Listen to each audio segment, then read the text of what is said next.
आप सब लोगों का स्वागत है। आज संवाद के लिए जो हम लोगों ने विषय चुना है वो बड़ा मौजू विषय है। कबीर साहब का एक दोहा है जिसकी पहली पंक्तियां हम लोगों ने ली हैं। वो है कि लिखा लिखी की है नहीं, देखा देखी बात। उसी को बस एक रूपक के रूप में ले करके हम लोग बात शुरू करने जा रहे हैं कि कोई कविता के रूप में बात हो ज्यादा हमारे हृदय तक पहुंचती है। हम समझते हैं कि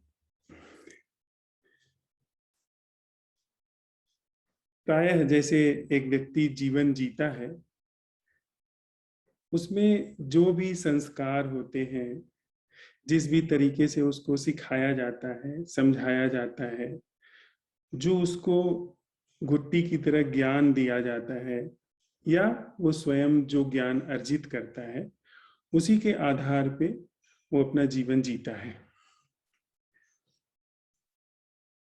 वह ज्ञान चाहे हमारे बाप दादाओं ने हमारे अंदर लिखा हो, या हमने खुद जाकर के कहीं पे पढ़ा हो, लिखा हो, देखा हो, उस ज्ञान के आधार पे जब हम जीते हैं तो जीने के बाद पाते हैं कि कुछ न कुछ तो है जो कि लाख ज्ञान के आधार पे हम कोशिश करते हैं, बावजूद उसके छूट छूट सा जाता है। कुछ तो है जो हमारी जो जीवन धारा है, जो हमारा पैटर्न है, उस तक नहीं पहुंच पाता। हम वेदांत पढ़ लेते हैं, हम भगवान बुद्ध की गाथाओं को पढ़ लेते हैं, हम और बुद्ध पुरुषों की जो भी शिक्षाएं हैं उनका गहन अध्ययन कर लेते हैं, जो भी विधियां हमको सिखाई समझाई जाती हैं उनका उपयोग कर लेते हैं। लेकिन इन सब के बावजूद भी हमारी जो वो एक व्याकुलता है, जो एक भीतर की अकुलाहट है, उस पर कोई भी प्रभाव नहीं पड़ता है। भीतर हम वैसे के वैसे ही अकेले बने रहते हैं, भीतर वैसे के वैसे ही हम संबंधों में अपर्याप्त रहते हैं। हमारे संबंध वैसे के वैसे ही बने रहते हैं जो कुछ ध्यान करके या कुछ पढ़ लिख करके, सूचनाओं का संकलन करके उससे पहले जैसे रहते हैं वैसे ही बने रहते हैं।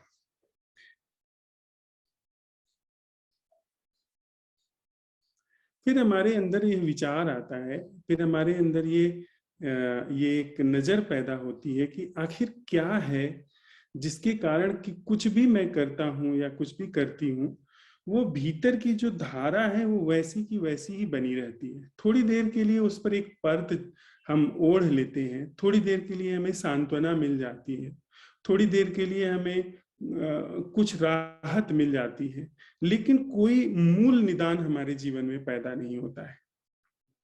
चाहे वो किसी भी मित्र से सुना हो, किसी भी गुरु शास्त्र, या किसी भी धर्म पंथ साइकोलॉजिस्ट, या खुद के भी जो हम अनुभव अर्जित करते हैं, ज्ञान अर्जित करते हैं, उसके माध्यम से भी हमारे अंदर कोई एक आमूल रूपांतरण घटित नहीं होता है। आमूल शब्द इसलिए मैं प्रयोग कर रहा हूं कि जिसमें कि एक पूरी जीवन धारा बदल जाए, जिसमें संबंधों का जीने का जो एक ढर्रा है, जो एक ढंग है, उसमें ऐसा बदलाव आ जाए जिसमें कि कोई दुख जैसी चीज न व्यापे, दुख जैसा कोई बोध न हो।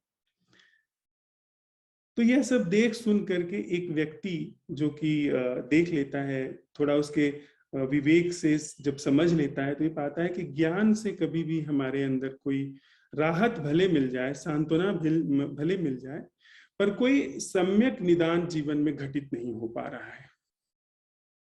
वह व्यक्ति बैठा हुआ है, सपोज करिए वो, मान लीजिए वो व्यक्ति मैं, या वो व्यक्ति धर्मराज नाम का व्यक्ति है। वो ये सब देख करके उसने सारे उपाय जीवन में कर लिए हैं, सब तरीके का ढंग अपना लिया है, सब अध्ययन कर लिया है, और वो ये समझ रहा है कि कुछ मूल निदान घटित नहीं हो रहा है, ऊपर ऊपर चीजें थोड़ा फेरबदल हो जा रही हैं। उसको ये होता है कि अब क्यों न मैं खुद से अपने जीवन का परीक्षण करूं।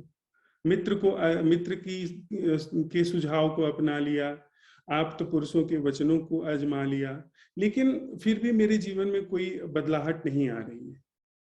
तो वो अंतिम जो कर सकता है, वो सोचता है कि मैं खुद ही अपने जीवन का परीक्षण क्यों न करूं और खुद ही पता लगाऊं कि मेरा मेरा जीवन क्या है, कैसे चल रहा है, उसकी संरचना क्या है, और फिर क्या ऐसा संभव है कि इस संरचना के माध्यम से कोई समझने के माध्यम से कोई हल, कोई समाधान घट सकता है। अब वो ये लेकर के इस निष्कर्ष पे या इस बिंदु पे पहुंचा है जहां अब उसको खुद से ही कुछ यत्न करना होगा अपने जीवन के लिए, खुद से ही कुछ उद्योग, कुछ श्रम करना होगा। अब धर्मराज के पास एक फोन आता है, किसी स्त्री ने फोन उनको किया, और वो फोन करके कहती हैं कि आप कितना सुंदर कविता लिखते हैं, कितनी सुंदर बातें आप कहते हैं, और आपका कैसा सुंदर विचार है, आपका कैसा सुंदर आभा मंडल है। और यह सब सुन करके धर्मराज को बहुत खुशी महसूस होती है। फिर वो प्रणय निवेदन करती हैं, वे निवेदन करती हैं कि मैं आपके साथ जीवन में आना चाहती हूँ, मैं आपके साथ चलना चाहती हूँ, आप ठीक वैसे ही व्यक्ति हैं जैसा मैंने सपने में सोचा था, जैसा एक व्यक्ति को होना चाहिए, जैसा एक जो सुंदरतम हम कल्पना करते हैं कि ऐसा व्यक्ति हो जो शांत हो, जो कविताएं करे, जो इस तरीके से समझदारी वाली बातें करे, जो बहुत हिंसक ना हो, या जो देखने में सुंदर हो, ऐसा ऐसा व्यक्ति जो मेरे ख्यालों में था, आप एक ठीक उसी तरीके से बैठते हैं, और मैं आपके साथ जीवन में आना चाहती हूँ, आपके साथ चलना चाहती हूँ। यह सुन करके धर्मराज जी का जितना भी ज्ञान है, जो उन्होंने अभी तक समझदारी संचित की है, वो सब धरी की धरी रह जाती है, और धर्मराज जी के अंदर उन उन वो जो सुंदर युवती है, उसके साथ जो संभावना हो सकती है, उसका जन्म हो जाता है। उनके अंदर एक सुंदर सा ख्याल पैदा होता है कि कितना सुंदर हो कि जो मुझे अभी परेशानी होती है जीने में, जो खाना बनाने के लिए मुझे किसी के ऊपर निर्भर रहना पड़ता है, घर की साज संभाल के लिए निर्भर रहना पड़ता है, या जो कहीं दबा छिपा एक अकेलेपन का एहसास है, उसके साथ जो मैं जूझता हूँ, वो सारी चीजें जो दबी हुई ख्वाहिशें हैं, हसरतें हैं, वो सब सामने आ जाती हैं। और उस स्त्री के माध्यम से, उस युवती के माध्यम से वो एक सुंदर सा संसार अपने अंदर निर्मित करते हैं।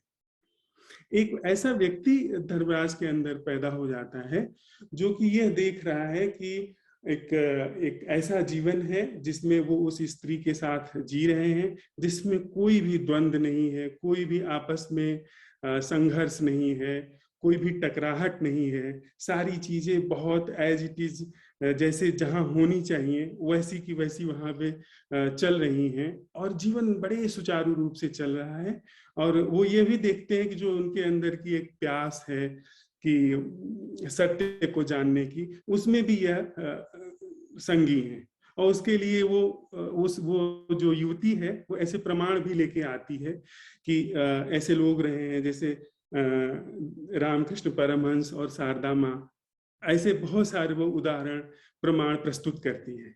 वो सब सुन करके, वो सब सहयोग, उनकी जो एक इमेजिनेशन, उनकी जो ख्वाबों की दुनिया है, उसमें ये जितनी भी चीजें गड़बड़ हो सकती थी, जितनी भी चीजें इस ख्वाबों की दुनिया को में सवाल उठा सकती थी, वो सब वो धीरे धीरे निकाल देती है कि नहीं, ऐसा भी संभव है कि आप अपनी आध्यात्मिक यात्रा तथा कथित या धार्मिक यात्रा जो आत्मज्ञान को लेकर के है उसको भी कंटिन्यू रखें, उसको भी बनाए रखें, और ये जो असुविधा हो रही है, जो ये आपकी अंदर की कुछ ख्वाहिशें हैं जो नहीं पूरी हो पा रही, ये भी पूरी हो सकती है। यह पूरा उनके अंदर एक जीवन निर्मित हो जाता है, एक व्यक्ति निर्मित हो जाता है कि जो कि उस सुंदर से जीवन में जी रहा है। सुबह ये फोन आता है और शाम तक वो उस सुंदर से ख्वाब के साथ में धर्मराज बने रहते हैं। शाम को फिर उस युवती का फोन आता है। वो कहती है कि माफ करिएगा, मैंने कुछ ज्योतिष से कुंडली मिलवाई है और उसने बताया है कि यह जो व्यक्ति है ये तुम्हारे अनुकूल नहीं है, ये बहुत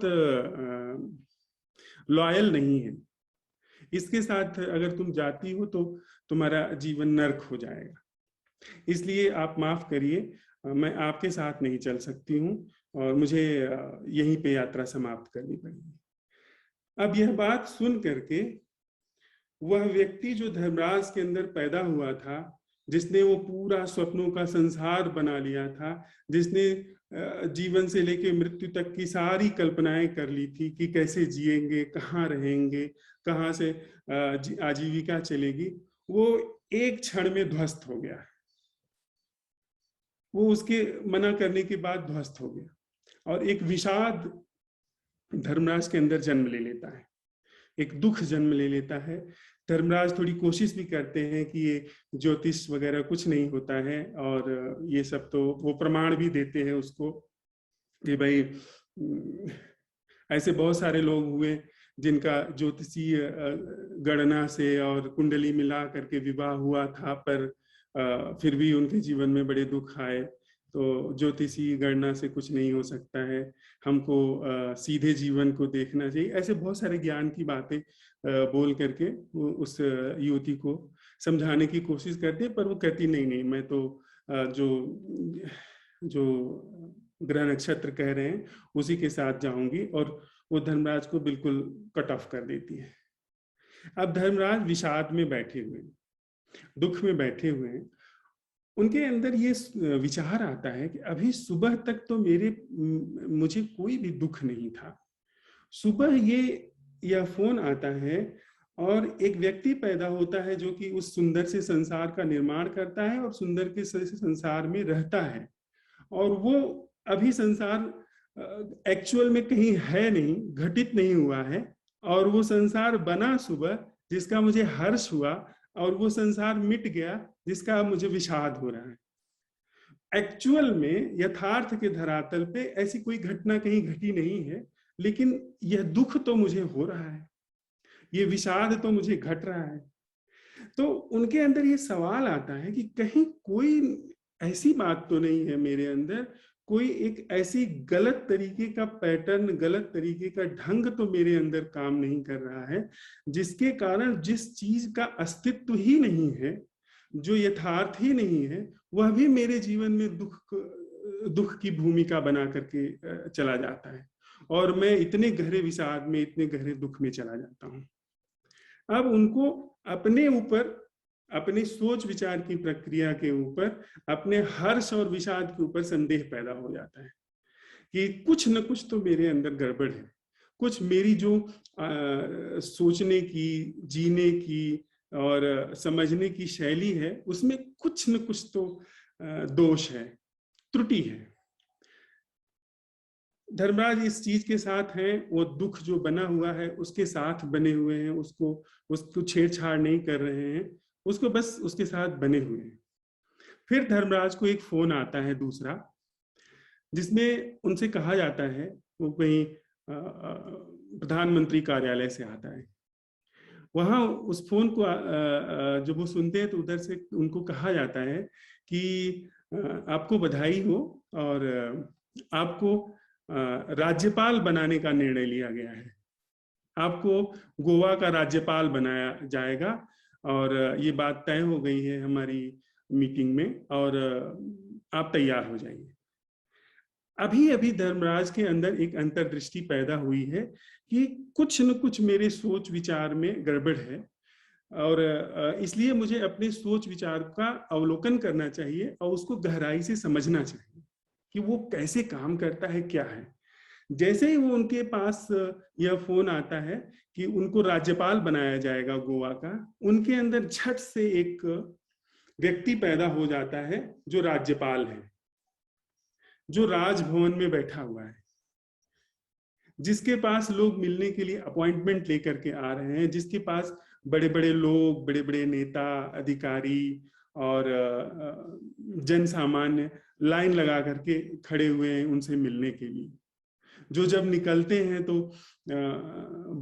लाल बत्तियों का काफिला गुजरता है, लोग बड़ी हसरत की निगाह से देख रहे हैं। अब धर्मराज अपने को उस कार में बैठा हुआ देख रहे हैं, लेकिन वो उसके पीछे पीछे एक अवलोकन भी शुरू हो गया है, जो कि उन्होंने अभी क्षण भर पहले जो उस युवती के दुख से एक अंतर्दृष्टि पाई है। अब वो जो भी उनके जीवन में घट रहा है, जो भी उनके अंदर संरचना पैदा हो रही है, उसको वो देख रहे हैं कि एक जैसे ही वो फोन आया, एक व्यक्ति पैदा हो गया जो कि अपने को राजभवन में देख रहा है, जो जितना भी ऐशो आराम है, वैभव है, शानो शौकत है, मान सम्मान है, जो एक अभिजात्य वर्ग की तरह जीवन शैली का हो जाना है, जिसमें बड़े विनम्रता से लोगों से मिलना होता है, जिसमें बड़े सम्मान से उनको स्वागत किया जाता है जगह जगह, वो सारी चीज उनके जो उन्होंने अब तक देखी है राज्यपाल के संबंध में, वो सारी चीजें वो अपने इर्द गिर्द देख ले रहे हैं। लेकिन साथ ही साथ अवलोकन भी बना हुआ है कि कैसे ये पूरी संरचना घट रही है, कैसे ये वो व्यक्ति पैदा हो रहा है और कैसे उस व्यक्ति के आसपास ये सारा जो संसार है वो निर्मित हो रहा है। अभी वो इन सारी चीजों के साथ बने हुए हैं, तभी उनको फिर दोबारा फोन आता है उसी जगह से कि क्षमा करना धर्मराज जी, आपकी उम्र कम है राज्यपाल बनने के लिए, इसलिए किसी और को चुना जा रहा है, आप राज्यपाल नहीं बन सकते। धर्मराज के अंदर फिर से उसी तरीके से जो एक व्यक्ति राज्यपाल बन चुका था, वो व्यक्ति सीधे जहां वो बैठे थे वहां आकर के धराशायी हो जाता है, और उनके अंदर फिर विषाद का, दुख का जन्म होता है कि राज्यपाल बनना और राज्यपाल बनने का अंत हो जाना। अब इस पूरी प्रक्रिया को धर्मराज ने होश पूर्वक खुद ही देखा है, खुद ही इसका अवलोकन किया है, खुद ही इसका परीक्षण किया है। अब उनको इस पूरी प्रक्रिया में जो उनको राज्यपाल बनने का हर्ष हुआ था, वह व्यक्ति जो राजभवन में जाकर के बैठा था, उस वहां बैठ करके जो एक हर्ष की अनुभूति हुई थी उस व्यक्ति को, और जो व्यक्ति अब विषाद में जा रहा है, उस पूरी प्रक्रिया के झूठेपन को धर्मराज के अंदर जो अवलोकन था, जो एक अंतर्दृष्टि थी पिछले वाले छोटे मोटे अवलोकन से, वो बिल्कुल प्रगाढ़, बिल्कुल एकदम स्पष्ट रूप से सामने हो जाती है। उनको ये समझ में आ जाता है कि पूरी जो हमारी मन की संरचना है, जो पूरा हमारा जिस तरह से मन काम करता है, योजनाएं बनाता है, वो दोषपूर्ण है। वो झूठ को ही इस तरीके से निर्मित करता है कि वो सच सा लगे, और सच सा लगने के साथ ही साथ वो दुख भी पैदा करता है और सुख भी पैदा करता है। उनको एक गहरी अंतर्दृष्टि हो जाती है पूरी सुख और दुख की प्रक्रिया में। फिर धर्मराज जी को एक अपने जो उनका पूरा जीवन है, जिसमें वो जहां से पैदा हुए, वहां जहां से चला है उनका जीवन, और जहां पे अभी है, और जहां वो जाने की कामना कर रहे हैं, जहां सोचते हैं कि जहां जाकर के वो अंत होगा, उस पूरी संरचना के प्रति एक बहुत गहरी उत्सुकता हो जाती है कि कहीं ऐसा तो नहीं है कि यह पूरी जो संरचना है, जन्म से लेकर के मृत्यु तक, जो जिसे मैं जीवन कह रहा हूं, जिसको मैं जी रहा हूं, कहीं यह तो दोषपूर्ण नहीं है, कहीं इसमें तो कोई छल तो नहीं है, कोई वहम भ्रम तो नहीं है जिसके कारण कि मेरे जीवन में दुख है। मेरे जीवन में अकुलाहट है, मेरे जीवन में अकेलापन है, मेरे जीवन में संताप है, बिछोह का दुख है। और साथ ही साथ वो यह भी देख रहे हैं कि ये जो अकेलेपन का जो दुख है, यह दुख भी किसी के साथ के रहने के कारण पैदा हुआ है। तो इसका मतलब वो जिसके साथ वो कभी रहे हैं वह भी झूठ था, आज वो अकेले हो गए हैं वह भी झूठ है। कभी उनको जो सम्मान मिला और जो खुशी मिली वह भी झूठ थी, आज वो जो असम्मान महसूस करते हैं, जो उनको कोई पूछ नहीं रहा है, वह भी झूठ है। कहीं ऐसा तो नहीं, उनके अंदर एक स्वाभाविक सवाल उठ रहा है, यह जो चीज है ये वो किसी से सीख नहीं रहे हैं, न वो किसी ग्रंथ से पढ़ रहे हैं, न उनको कोई गुरुजी बता रहे हैं, न वो उनको कोई मित्र बता रहा है, सहज उनका जीवन ही उनको सिखा रहा है। इसके बाद वो जीवन की पूरी संरचना में बहुत ही उत्सुकता से, कोई थोपी गई उत्सुकता से नहीं, जिसमें कि कोई कहता है कि आप ध्यान करो, आप अपना अवलोकन करो तो आपको दुख से मुक्ति हो जाएगी, आप अगर शास्त्र का अध्ययन करेंगे, आप या पूजा पाठ करेंगे, आप कोई ये विधि अपनाएंगे, इस तीर्थ में जाएंगे या इस व्यक्ति से मिल लेंगे, तो उसके प्रसाद से, उसकी कृपा से या जो आप करेंगे इससे आपके अंदर ऐसा हो जाएगा। किसी कारण से वो नहीं कर रहे हैं, वो सहज अपने अवलोकन से, सहज अपनी समझ से वह यह चीज देख रहे हैं कि यह पूरी जो संरचना है जीवन से मृत्यु तक, इसमें कहीं ना कहीं कुछ तो दोष है, कि जो हर्ष भी पैदा करती है और जो विषाद भी पैदा करती है, और यह दोनों हर्ष और विषाद जीवन में घटित होते हैं, लेकिन उसके पीछे कोई भी सत्य नहीं होता है।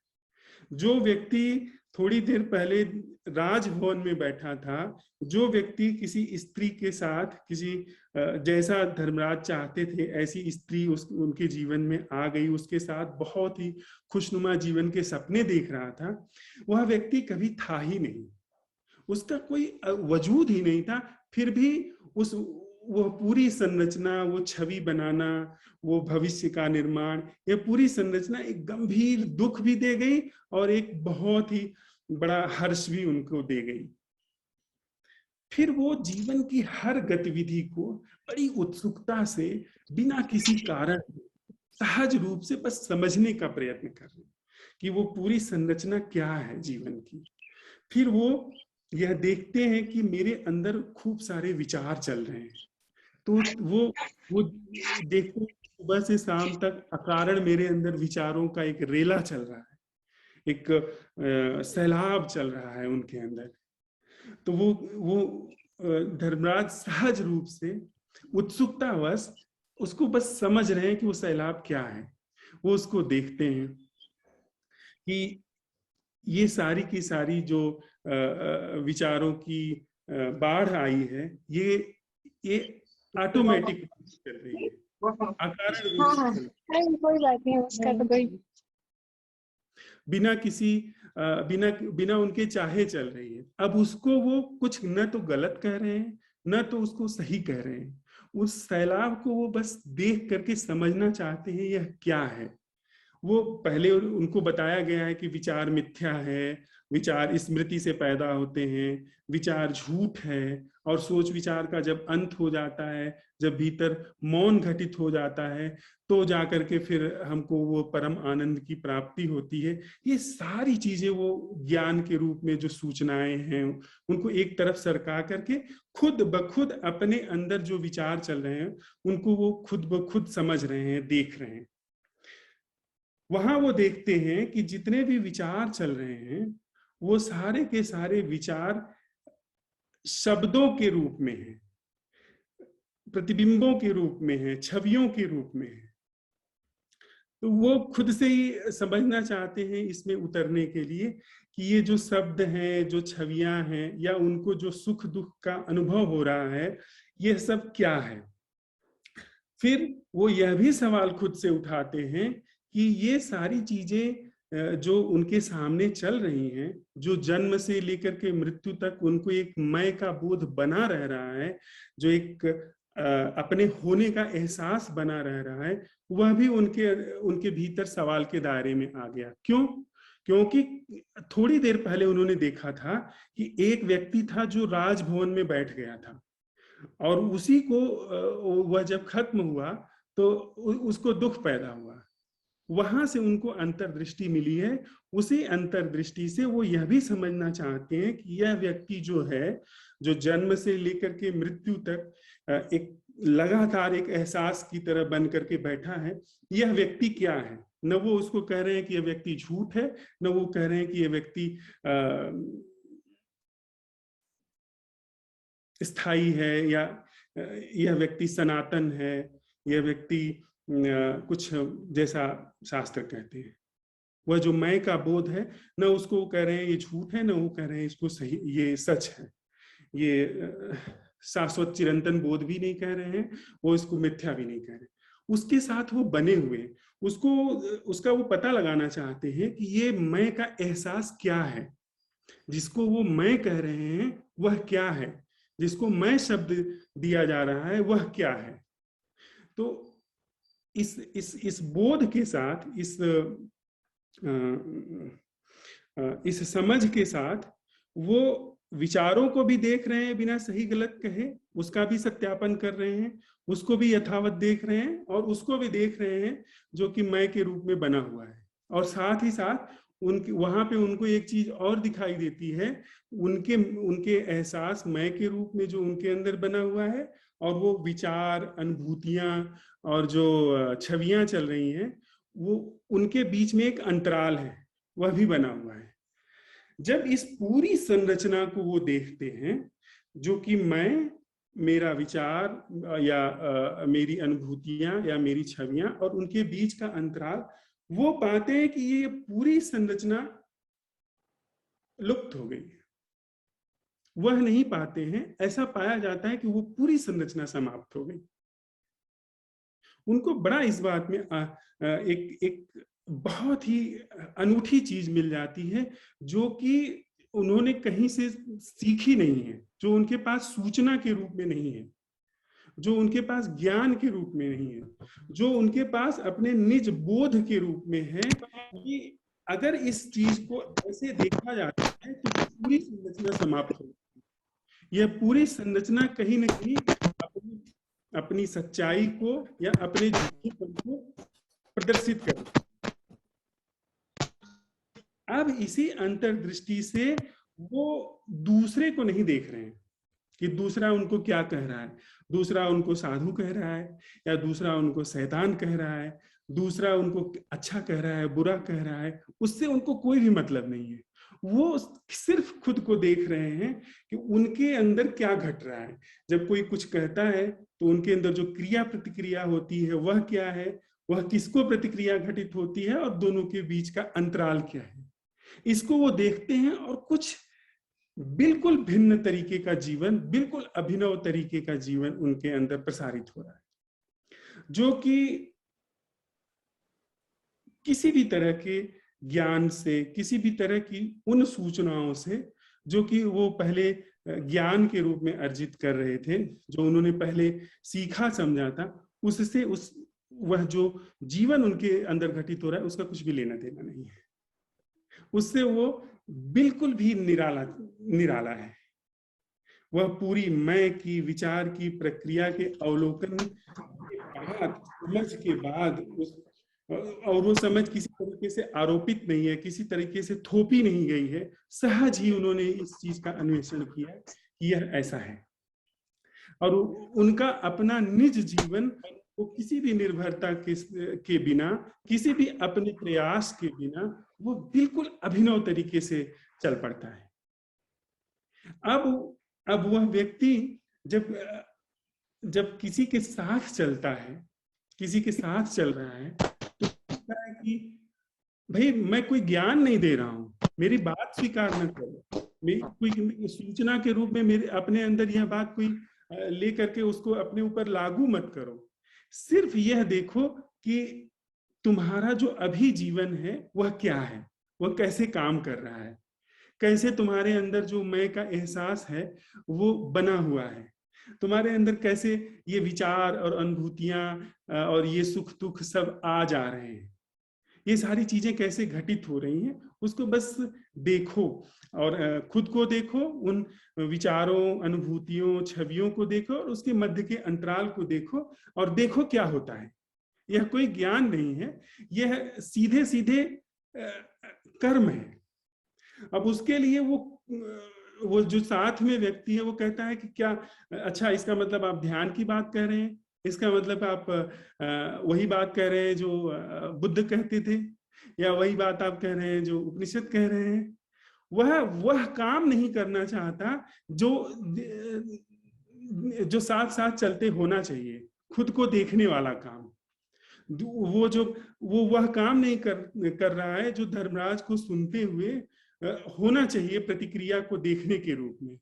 वह यह नहीं देख रहा है कि उसके अंदर जो प्रतिक्रिया के रूप में आ रही है चीज, कि यह बुद्ध ने कहा, यह उपनिषद कह रहे हैं, वह प्रतिक्रिया के रूप में आ रहा है, उसको वह नहीं देख रहा है। वह सिर्फ उनके जो वो साथ चलने की बात कर रहे हैं उसके अपोजिशन में कुछ कह रहा है, उसके प्रतितर्क के रूप में कह रहा है, और फिर कह रहा है कि या तो वो नकार दे रहा है, या तो फिर कह रहा है कि आप ठीक वही बात कह रहे हैं जो पहले कही गई है। और यह सब या तो वो सहमत हो जाता है या तो वो असहमत हो जाता है। सहमत हो जाता है तो एक विशेष दर्जा दे देता है कि आप साधु संत हैं, और असहमत हो जाता है तो कहता है ये तो अपना आश्रम बनाने चले हैं, कुछ बाबा बनने जा रहे हैं। पर वह चीज जो साथ साथ चल के करनी चाहिए उस पर बिल्कुल भी ध्यान नहीं। और बार बार यह चीज घुमा घुमा करके वह व्यक्ति कह रहा है कि साथ साथ चल के देखो क्या है ये, साथ साथ चल करके जियो देखो क्या है ये। वह बात बिल्कुल भी समझ से परे रह जाती है। वो अपना सहमति और असहमति का तर्क दे करके चले जाते हैं, फिर जीवन उनका जस का तस है।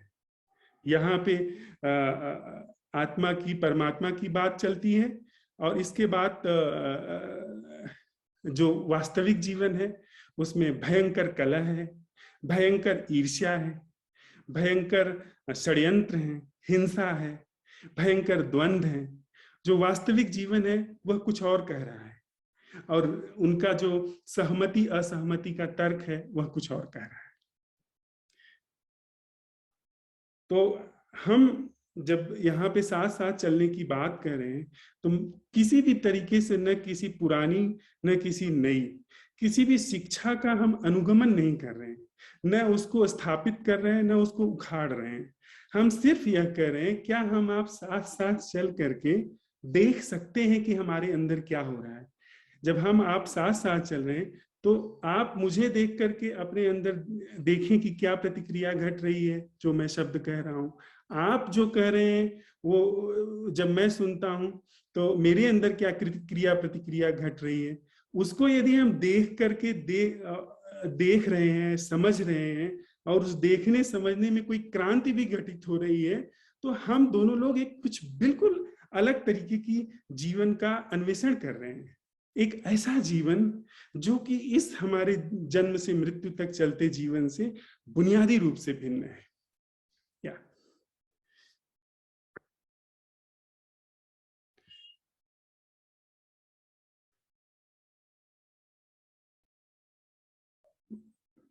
Upasika, you want to say something? Actually आज के टॉपिक के बारे में आप कुछ कहना चाहेंगे? The caption. ओह अच्छा, लिखा लिखी की है नहीं, देखा देखी बात।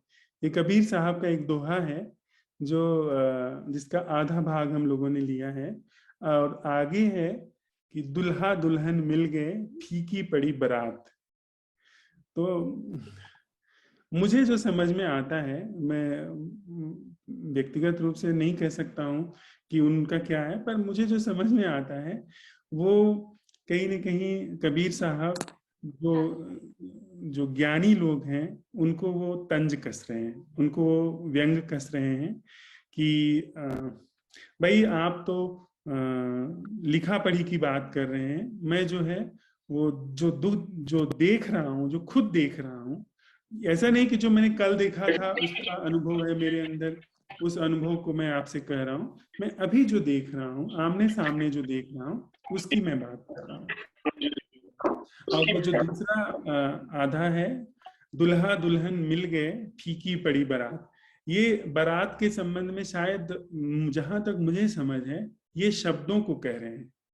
शब्दों को, चाहे वो गुरुजनों से शब्द आए हों, चाहे वो शास्त्रों से शब्द आए हों, जो परंपराओं से आए हैं, जो हमारे संस्कारों से आए हैं, ये जो सारी बारात लेकर के हम लोग चलते हैं ना, सत्य की या ऐसे जीवन की खोज के लिए जो कि दुख से मुक्त है, जो दुख की छाया से भी मुक्त है, ऐसे जीवन के अन्वेषण के लिए जो हमारे अंदर बारात चलती है, जो हम खोजने चलते हैं कि भाई ये ज्ञान है, वह ज्ञान है, और ये संस्कार पड़े हैं, वो संस्कार पड़े हैं, ये सारी की सारी चीजें धरी की धरी रह जाती हैं जब खोजने वाला खुद खोज लेता है उसको, जो कि जो ऐसा जीवन है जो दुख से मुक्त है। ऐसे जीवन को जो वो खुद खोज लेता है, तो खोजने वाला अगर उसको चाहे दुल्हा कह दीजिए, चाहे उसको दुल्हन कह दीजिए, और जो ऐसा जीवन है जो दुख से मुक्त है उसको चाहे दुल्हा दुल्हन में कुछ भी कह लीजिए, वो आपकी मौज है। तो दुल्हा दुल्हन मिल गए, फीकी पड़ी बारात, सारे शब्द, सारा ज्ञान, सारे संस्कार, सारी जो सिखावन पढ़ावन है, सब फीकी पड़ जाती है।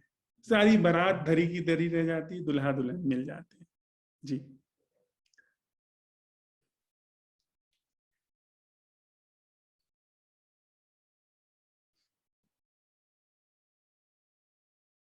कुछ और आप लोग भी सवाल उठाएं कि ये जो हम लोग देख रहे हैं, जो अवलोकन कर रहे हैं, इसमें किस तरीके से ज्ञान की पूरी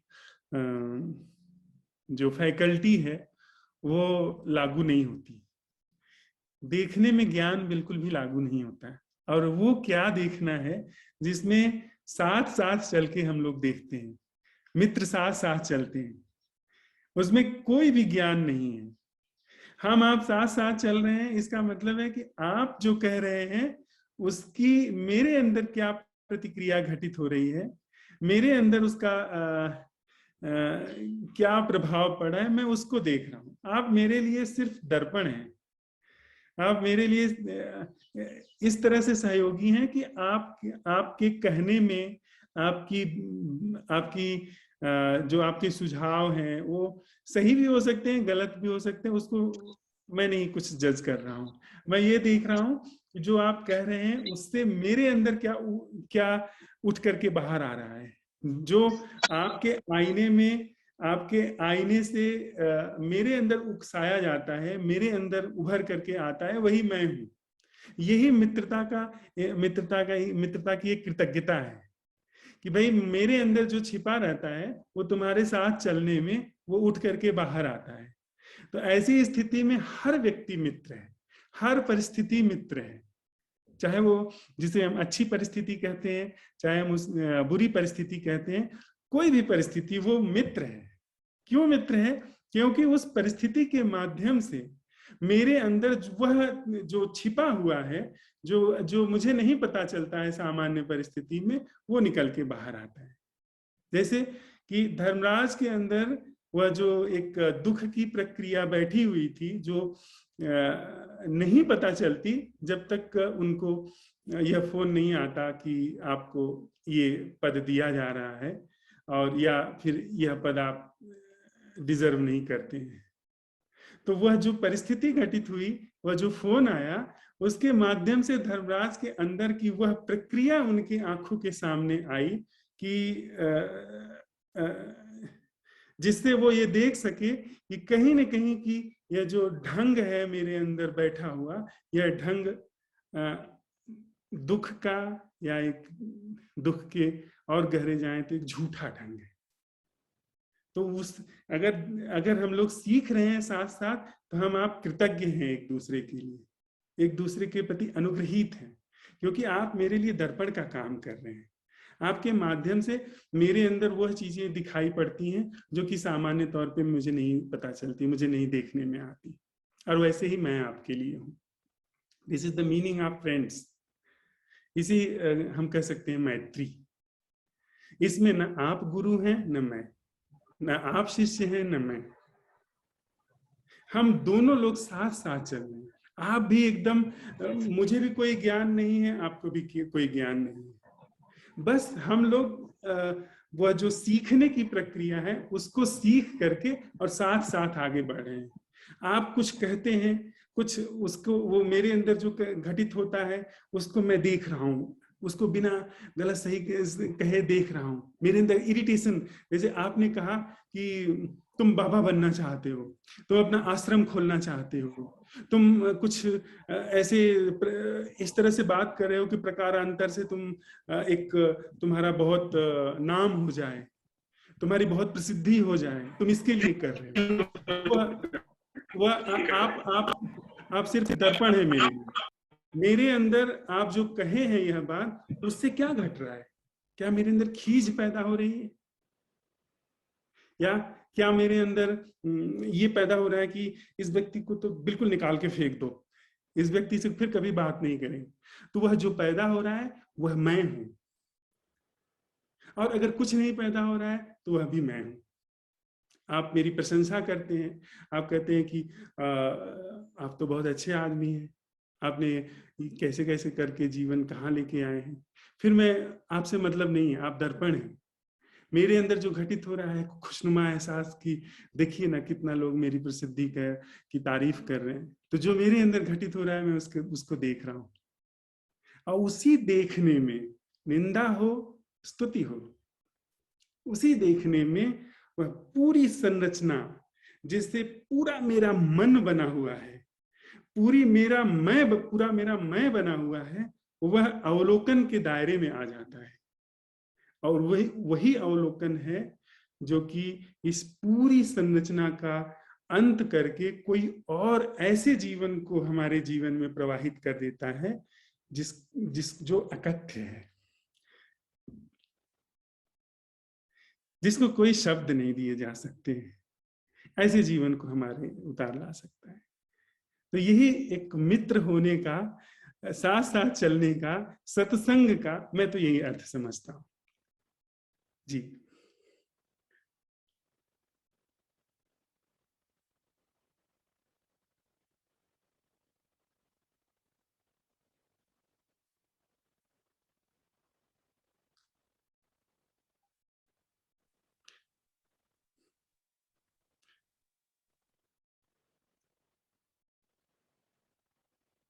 कोई और भी प्रश्न हम लोग साथ साथ, कोई हमारे सामने आप लोग रख रहे हैं कि मुझे अपने को देखने का मौका मिले, या जो सवाल हमने आपके सामने रखे हैं उसके साथ आप लोग चल रहे हैं, क्या आपके भीतर क्या घट रहा है, क्या भावनाएं आ रही हैं, क्या विचार आ रही हैं, उसको आप देख रहे हैं?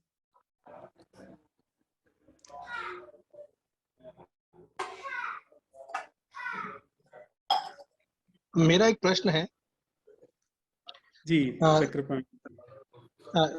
धर्मराज जी, मैं जब भी यह देखना चाहता हूँ कि किसी भी क्रिया से मेरे अंदर क्या प्रतिक्रिया होती है, या मैं जब भी मैं कुछ ध्यान से इस चीज को देखना चाहता हूँ कि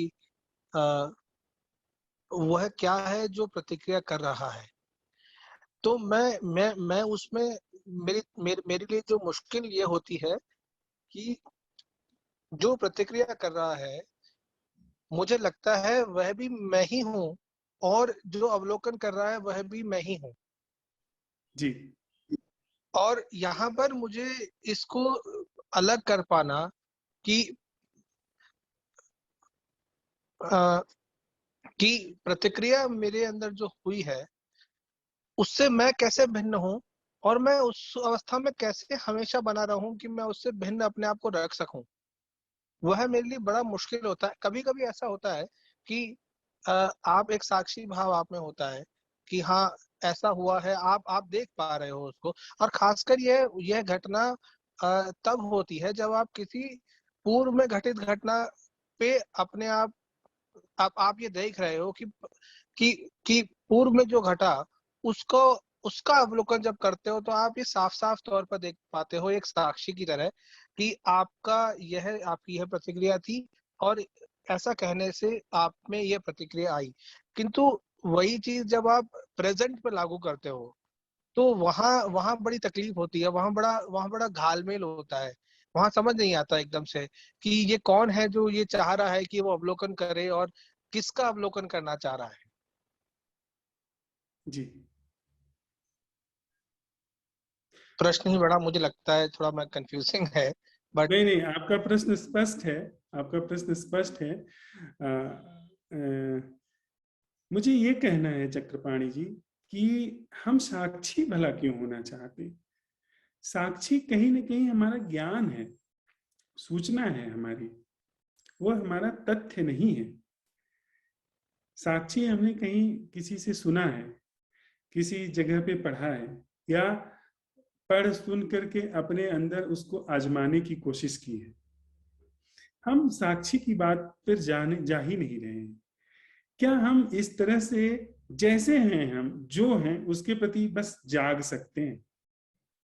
आपने कुछ कहा, अभी आपने जो प्रश्न मेरे अंदर रखा, अगर मैं खुद के अंदर देख रहा हूं तो उत्तर के रूप में रिस्पॉन्स जो मेरे अंदर आ रहा है उसमें मैं साक्षी होने की मुझे क्या जरूरत है?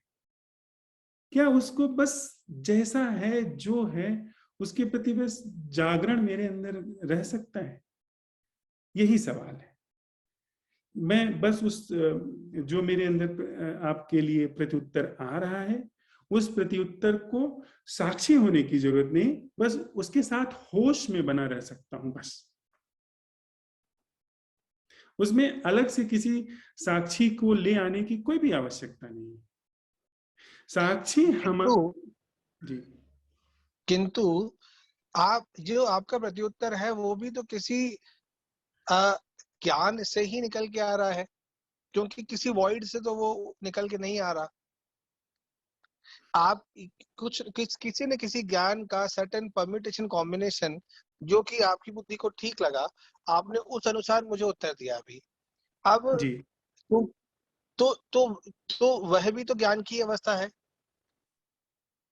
वह दो होश शब्द में हैं, होने से वह होश में होने से कैसे भिन्न है फिर? दो शब्द हैं। एक है ज्ञान, जो हम सूचना के संदर्भ में प्रयोग कर रहे हैं कि मुझे सूचना है जो कि अभी क्षण भर पहले मैं होश में था, या क्षण भर पहले जो मेरे अंदर किसी दूसरे का दिया हुआ या अपना अनुभव संकलित था, वो अभी सूचना के रूप में मेरे अंदर है। उस सूचना से भी मैं उत्तर दे सकता हूं। लेकिन अगर मैं बोध, जो मेरे अंदर प्रत्युत्तर आ रहा है उसके प्रति होश पूर्ण हूं, उसके प्रति जागा हुआ हूं, तो मेरे लिए सूचना की कोई आवश्यकता नहीं है, क्योंकि मैं सीधे दर्शन में हूं, सीधे देख रहा हूं। वह बोध है। ज्ञान और बोध में कहीं न कहीं बहुत जमीन आसमान का अंतर।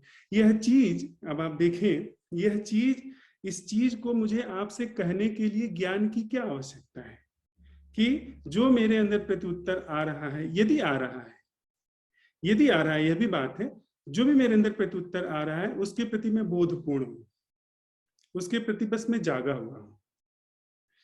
इस तरह से जागा हूं कि जो मेरे अंदर प्रत्युत्तर आ रहा है और वह मैं कौन है, वह बोध, जो सेंस ऑफ मी है, वह बिना मैं कहे वह बोध क्या है, और वह प्रत्युत्तर और वह अंतराल वह क्या है।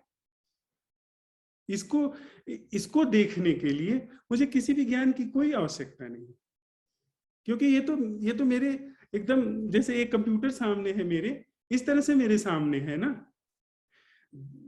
मुसीबत मुझे तब होगी जब मैं साक्षी होना चाहूंगा। समस्या मुझे तब होगी तब मैं कोई ऐसी चीज को यहां लाने की कोशिश कर रहा हूं जो इस टेबल पर नहीं है। साक्षी जो है वो मेरे इस टेबल पर नहीं है, वो मैं कहीं और से ला रहा हूं, लेकिन मैं इस टेबल पर हूं। मैं और वह जो प्रत्युत्तर आ रहा है बिना मेरे मेरे प्रयास के वो मतलब ऑटोमेटिक रूप से वो वहां पे आ रहा है, वह चीज स्टेबल पे है। और उन दोनों मेरे और उस प्रत्युत्तर को जो उठ रहा है उसके बीच में जो अंतराल है वह स्टेबल पे है। उसको सीधे देखने में मुझे किसी भी सूचना की जरूरत नहीं है। वह प्रत्युत्तर आपके वह प्रत्युत्तर आप में आ रहा है या आपके बीइंग के किसी फैकल्टी में आ रहा है? आपसे कैसे भिन्न है वो प्रत्युत्तर? मुझसे वह प्रत्युत्तर भिन्न है, यह तो हमारी समझ में है ही ना कि मैं इस प्रत्युत्तर को दूं, यह मुझे जब जब आप मेरे सामने सवाल दाग रहे हैं तो वह अपने आप निकल के आ रहा है कि मैं यह आपको उत्तर दूं। लेकिन वो कहाँ से? मैं वही पूछना चाह रहा हूँ कि धर्मराज जी, वो जो वह जो उत्तर आप में उपज रहा है, जी वह उत्तर आप में ही तो उपज रहा है। यदि वह आप में ही, आपका ही सबसेट है, तो आप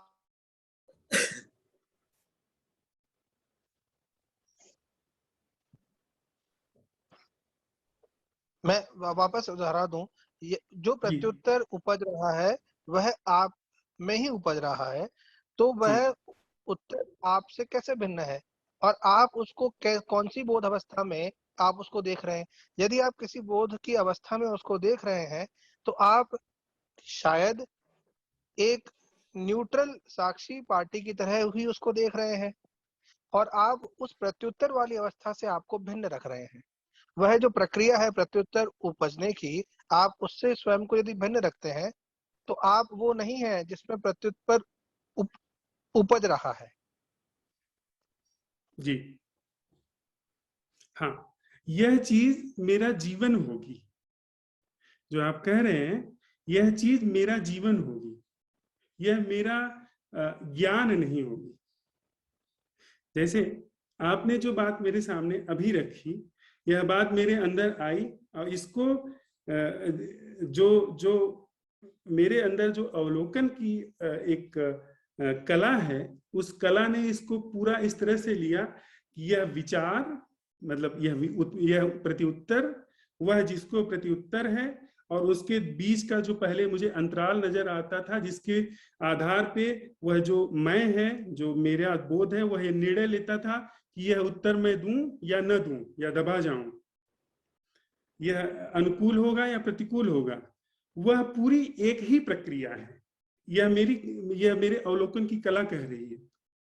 यानी यह मेरा जीवन, यह कला मेरे जीवन में प्रवाहित है। ठीक है। अब उसके बाद जो घटित हो रहा है वह मेरा जीवन है, उसमें मैं प्रवेश नहीं करना चाहता। वह उसमें प्रवेश करने का मतलब है कि फिर वो ज्ञान की प्रक्रिया हो जाएगी, वह मेरे जीवन में घटे। मतलब कि जब भी हम आप साथ में एक दूसरे का हाथ पकड़ के चल रहे हैं, जो आप कह रहे हैं उसको मैं अपने अंदर देखता हूं, और वो क्रिया प्रतिक्रिया जो भी होती है उसका पूरा अवलोकन होता है और समाप्ति होती है। अवलोकन में ही उसकी परिसमाप्ति हो जाती है। मैं जो कुछ कहता हूं, आपके अंदर उस अवलोकन की कला से उसका अवलोकन होता है, उसकी परिसमाप्ति हो जाती है। यानी हम और आप जो साथ साथ चलते हुए जो मिथ्या है उसकी एक साथ चलते चलते उसकी परिसमाप्ति कर रहे हैं, और हमारे आप के अंदर साथ साथ चलते हुए एक बिल्कुल ऐसा अभिनव जीवन जगह ले रहा है जो कि ज्ञान का, ज्ञाता का और दोनों के बीच के अंतराल का जीवन नहीं है। वह ज्ञान से उसका कुछ भी लेना देना नहीं, वह हमारे आपके जीवन में प्रवाहित है। जी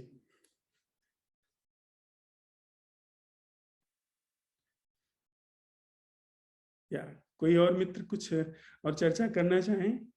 नहीं तो मेरे ख्याल से आज हम लोग लगभग 1 घंटा हो गया, यहाँ से हम लोग विदा लें। अगले अगले अगले सत्र में फिर से हम लोग मिलेंगे, लेकिन उसके पहले मैं एक आप लोगों के सामने एक सूचना देना चाहूँगा कि जो कि अभी थोड़ी देर पहले जो मीटिंग में जो मित्र रहे होंगे, कुछ नए लोग मुझे दिखाई दे रहे हैं, तो फिर से मैं उस बात को दोहरा दूं कि एक पुस्तक ऑडियो बुक के रूप में, जो अभी जिस त्रासदी से हम सब लोग गुजरे हैं कोरोना महामारी की, तो उस त्रासदी ने कहीं ना कहीं हमारे जीवन में, हमारे संबंधों में ऐसी बहुत सारी परतें थी जो उघाड़ दी है। खास करके रिश्तों में, जिन रिश्तों को हमने ये समझा था कि ये मेरे बड़े आत्मीय हैं, जो जो जो हमारे जीवन में काम आएंगे, कहीं ना कहीं उस पर जो परत थी वो उघड़ गई है। तो ये एक बात ये, और दूसरी जीवन की, जिस जीवन को हम लोगों ने समझा था कि अभी 30 वर्ष, 40 वर्ष, 50 वर्ष हमारे पास शेष है, वह जीवन, ये महामारी ने यह सिद्ध किया है कि जीवन अरबी के पत्ते पर पड़ी ओस की बूंद जैसा है। उसने ये अपना सत्य दिखाया है, उसने सारी परतें उघाड़ करके रख दी हैं। तो स्टोरी टेल के मित्रों ने इस बात पे, हम लोग जब संवाद कर रहे थे तो उन्होंने ये बात रखी कि इस पर एक सीरीज बनाई जाए, एक श्रृंखला बनाई जाए, जिसमें जो चुनौतियां, जो चीजें सामने आई हैं कोरोना महामारी के से गुजरते हुए, भौतिक रूप से तो हम लोग कितनी त्रासदी झेले हैं। अस्पतालों में सिलेंडर्स की कमी हो गई, उपचार के लिए संसाधन कम थे, बेड नहीं थे और डॉक्टर नहीं थे। वो तो बाहर था, वो तो जो जैसा समाज है, जैसी हमारी व्यवस्था है, वो वैसा है। लेकिन भीतर जो चीजें हमारे उघड़ कर आई हैं, बाहर तो ठीक हो गया, बाहर तो अभी फिलहाल स्थिति नियंत्रण में है, लेकिन भीतर बहुत सारे घाव ऐसे हो गए हैं, बहुत सारी चीजें ऐसी उघड़ गई हैं जिसको देखने की जरूरत है, जिसको देखते हुए हम इस चीज का पता लगा सकते हैं कि क्या सच में कोई जीवन है जिसका इन सारी चीजों, चिंता, भय, इन सारी चीजों से कुछ भी फर्क नहीं पड़ता। बाहर ठीक है, बाहर जो शुभ है अशुभ है वो जैसा है, उसमें हम जो कर सकते हैं करें, लेकिन भीतर क्या ऐसा कि हम ऐसा जीवन जी सकते हैं जो कि बिल्कुल भी न्यारा हो, निराला हो। तो ये जो सीरीज है, इसमें 10 अध्यायों में इन्हीं चीजों पे चर्चा की गई है। और मैं स्टोरी टेल के मित्रों को बहुत आभार और बहुत बधाई देना चाहता हूँ कि उन लोगों ने इस चीज को सामने रख करके और लिखने का निवेदन किया। विशेष करके सुरोमिता जी का तो मैं बहुत आभारी हूँ कि उन्होंने इस चीज को लिखने के लिए मुझे प्रेरित किया। और ये रिकॉर्ड भी हो गई है और ऑडियो बुक के रूप में 5 तारीख को प्रकाशित हो रही है।